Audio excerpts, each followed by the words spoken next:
Bonjour à tous et aujourd'hui je suis très heureux de vous retrouver pour une nouvelle vidéo. Aujourd'hui on se retrouve pour faire l'avant-match de ce Maroc-Croatie, match qui va être capital étant donné que c'est le premier dans ce groupe F. Il va falloir obtenir un bon score, donc soit un match nul ou bien gagner ce match-là en tant que Marocain bien évidemment. Et ça va être compliqué parce qu'en face on a vraiment une équipe qui est très expérimentée. En tout cas j'ai vraiment beaucoup de pression, je suis assez stressé mais j'espère que ça va le faire. Évidemment juste avant qu'on commence avec cet avant-match, si ce n'est pas fait je t'invite à t'abonner, à liker et à commenter cette vidéo. Je remercie vraiment tous ceux qui le feront pour m'aider à atteindre au plus vite les 10 000 abonnés. Écoutez, dans cet avant-match, on va directement revenir sur la dernière prestation de nos Lions de l'Atlas, c'est-à-dire ce match-là contre la Géorgie. Match qui a été vraiment assez bon dans l'ensemble, quand même une victoire 3-0, c'est vraiment propre, surtout face à une équipe comme la Géorgie. Bon, on sait que c'est pas non plus la Croatie ou la Pologne, hein, mais ça n'empêche pas que c'est quand même une équipe de qualité en Europe. Et au final, on s'impose 3-0 avec un but de Ziyech, magnifique but de sa part. J'ai également fait un débrief sur le match. Si tu veux en savoir plus, n'hésite pas à aller le voir. Mais on a également Enisri qui a marqué. Donc voilà, ces deux joueurs-là vont gagner beaucoup en confiance et ça en tout cas c'est très positif je trouve. On a également Boufal qui était pas mal percutant, on a Gebran qui a sorti une bonne prestation et on a plusieurs joueurs notamment du côté de notre équipe qui ont été assez ménagés. Mazraoui qui a été ménagé lors de la première période, même chose pour Amrabat. Donc au final c'est positif, ces joueurs là ont eu un petit peu le temps de prendre du repos pour ce match là contre la Croatie qui est un match capital. On a besoin des joueurs à 100%. Durant ce match contre la Géorgie, on a également pu voir l'apparition d'Amdallah sur la pelouse lors de la deuxième période. Ça a donné quelque chose d'assez bon dans l'ensemble, même s'il n'a pas été vraiment beaucoup trouvé. On a également pu voir un petit peu ce que ça donnait du côté de Atiatalla, le défenseur gauche du Wydad. Moi je trouve que c'est vraiment un joueur qui fonce tête baissée et qui parfois ne regarde pas ce qui se passe autour de lui, et c'est dommage parce qu'à plusieurs reprises on l'a vu durant ce match là, Amdallah demandait beaucoup de ballons en retrait et au final le gars il fonçait tête baissée et il centrait juste devant le but. Au final c'était pas vraiment pratique parce que le gardien adverse prenait le ballon à chaque fois dans les mains. Donc voilà, c'est assez positif. On a également vu les débuts de Zaroury, voilà, joueur évoluant du côté de Burnley. J'ai bien aimé ce qu'il a proposé sur le terrain. Je trouve que c'est un joueur qui est assez vif. Bon, bien évidemment, il a fait quelques erreurs dans les passes ou même parfois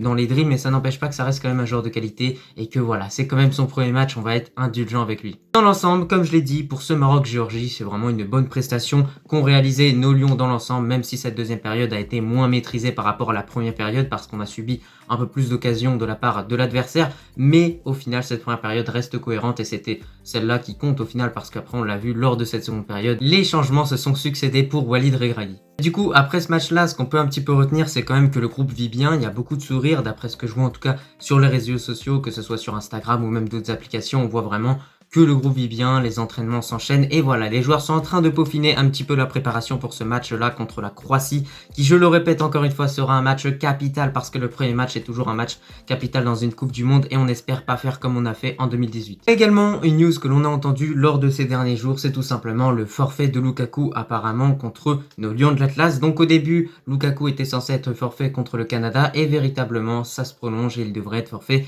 contre le Maroc. Donc c'est un point positif, mais ça rentre pas vraiment dans cet avant-match de Maroc-Croatie. Sinon, vis-à-vis des dernières déclarations que l'on a pu entendre des différents joueurs, de façon générale, ils ont tous un objectif, c'est vraiment aller au plus loin dans cette Coupe du Monde et surtout rendre fier notre peuple. Écoutez, maintenant, on va rentrer un petit peu plus dans ce Maroc-Croatie et on va s'intéresser au contexte de ce match-là. Déjà, pour moi, le but en tant que Marocain, je pense qu'on est tous d'accord là-dessus, c'est de repartir de ce match-là avec au minimum vraiment un point, mais pas 0 point. Surtout ça, ce serait vraiment le pire scénario, ça serait faire comme en 2018 quand on s'est fait battre par l'Iran à cause d'un but contre son camp de la part de Bouadouz. Mais là vraiment, ce Maroc-Croatie, on doit soit faire un match nul, soit le gagner parce que derrière ça va être compliqué. On affronte directement la Belgique qui est quand même une grosse équipe.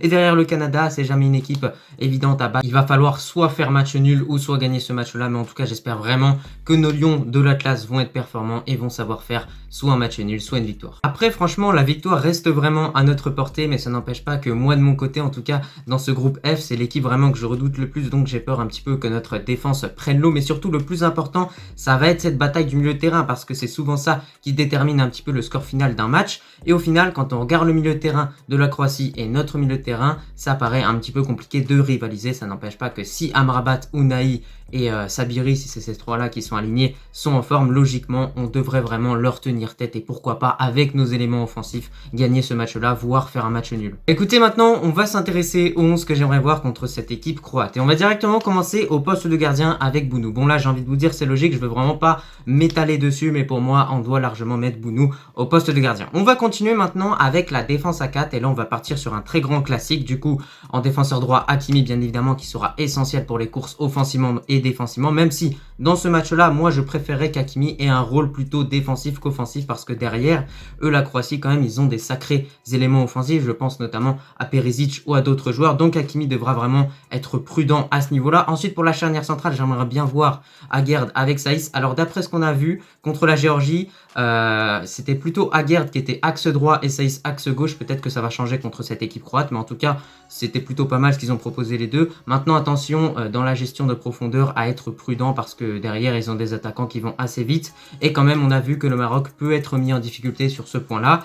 Et enfin, pour le défenseur gauche, bien évidemment, Mazraoui qui a d'ailleurs été laissé au repos contre la Géorgie. Pour moi, c'est logique qu'il débute ce match-là. Donc voilà, je partirai sur ces 4-là en défense. Dites-moi votre ligne défensive pour notre équipe nationale concernant ce match-là. Mais pour moi, avec ces 4-là, on peut vraiment être solide. Écoutez, maintenant, on continue dans ce 11 avec le trio du milieu. Et là, clairement, ça va être vraiment essentiel. Comme je vous l'ai dit, un match souvent se dispute sur cette bataille du milieu de terrain.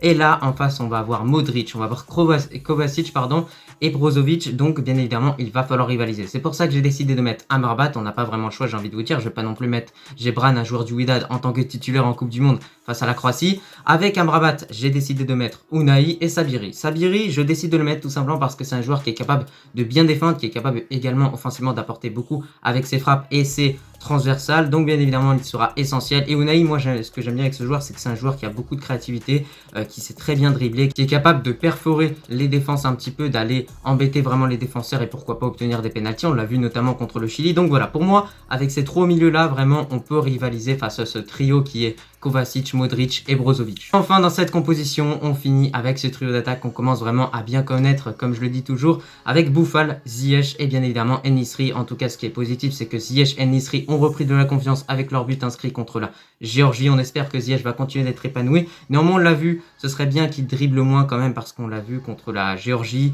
Beaucoup de fois, il s'est fait intercepter le ballon et quand même, ça m'a beaucoup embêté sur le côté devant ma télé. Donc, j'espère en tout cas qu'il lâcherait son ballon plus vite. Mais en tout cas, on a vu que la force du Maroc réside dans ce côté droit qui est Hakim Ziyech et Hakimi. Donc en tout cas, j'espère que les deux vont réussir à bien combiner pour vraiment mettre en danger cette équipe croate. Et de l'autre côté, Boufal, on le sait, avec Mazraoui, ça combine bien également. C'est un très bon dribbleur. On espère qu'il va continuer de performer. Et enfin, pour En-Nesyri, on sait que c'est pas non plus le top techniquement, mais ça n'empêche pas que dans les duels aériens, il pourrait être important. Sur certaines occasions, il peut s'arracher pour aller marquer un but. Bah écoutez, voilà un petit peu pour le 11 que j'alignerai, en tout cas contre cette équipe croate. Pour moi, il est vraiment cohérent. On part sur un grand classique, un 4-3-3, c'est très solide au milieu. En attaque, c'est vraiment incroyable avec Ziyech et Boufal et En-Nesyri. On commence à être habitué à ces trois-là. On espère qu'ils vont vraiment bien performer. Le plus important sera vraiment d'assurer défensivement avec notamment Naïf Aguerd, avec Capitaine Saïs, Mazraoui et Hakimi. Puis ensuite, une fois qu'on est solide défensivement, on peut réellement se projeter offensivement. En tout cas, ce que j'ai trouvé positif sur le dernier match du Maroc et même sur les derniers matchs que l'on a vu avec Regragui, c'est qu'il y a un vrai repli défensif qui est effectué par le 11 et qu'on a surtout un bon bloc médian. On voit que le Maroc a tendance parfois à attendre son adversaire pour ensuite opérer en contre et je trouve que vraiment c'est une bonne tactique qui est opérée par Walid Regragui. Maintenant, dans cet avant-match, un mot sur la Croatie. Bah écoutez, ce qu'on doit retenir, c'est que lors de leur dernier match amical, ils ont affronté l'Arabie Saoudite. Tout au long de ce match, ils se sont fait un petit peu dominer, ont pris des vagues, mais au final, ont réussi à s'imposer. Donc ce qui montre à quel point cette équipe-là, il lui faut une occasion pour mettre un but. C'est pour ça qu'il va vraiment falloir être très concentré au niveau des défenseurs parce que derrière, comme je vous l'ai dit, avec des joueurs comme Kramaric, avec des joueurs comme Perisic, ils n'ont pas besoin de beaucoup d'occasions pour mettre des buts. Surtout, là où réside vraiment la force de cette équipe croate, c'est vraiment dans ce trio du milieu et c'est peut-être là où justement réside notre faiblesse en tant que Marocain parce qu'on a Unai, on a Amrabat et on a également Sabiri. C'est pas non plus du top level, c'est pas des joueurs qui jouent au Real, au Barça ou etc. Alors que là de l'autre côté tu as un joueur qui joue à Chelsea, l'autre au Real Madrid et pour finir Brozovic je crois que c'est à l'Inter de Milan. Donc ça montre à quel point vraiment c'est ce milieu de terrain qui est fort dans cette équipe croate. Maintenant défensivement ça reste une équipe qui est assez solide mais c'est pas non plus l'enfeu. Donc c'est là où justement on a une carte à jouer avec nos joueurs de vitesse comme Boufal, avec Mazraoui, avec également Hakimi qui devra vraiment beaucoup se projeter devant tout en faisant attention pour revenir défensivement. Mais de façon générale, cette équipe croate reste en dessous de l'équipe que l'on a vue lors de la Coupe du Monde 2018. Écoutez, c'était tout pour cet avant-match. De façon générale, je t'ai donné un petit peu le 11 que j'aimerais voir. En tout cas, moi, je le valide à 100%. Je sais pas ce que tu en penses et dis-le moi en commentaire.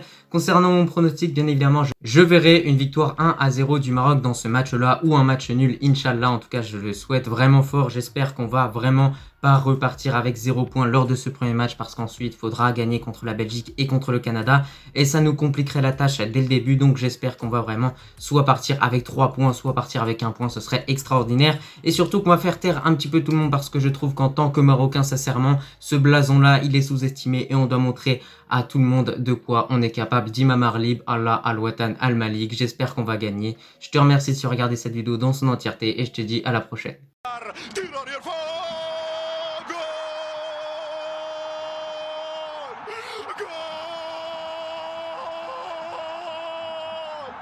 Goal!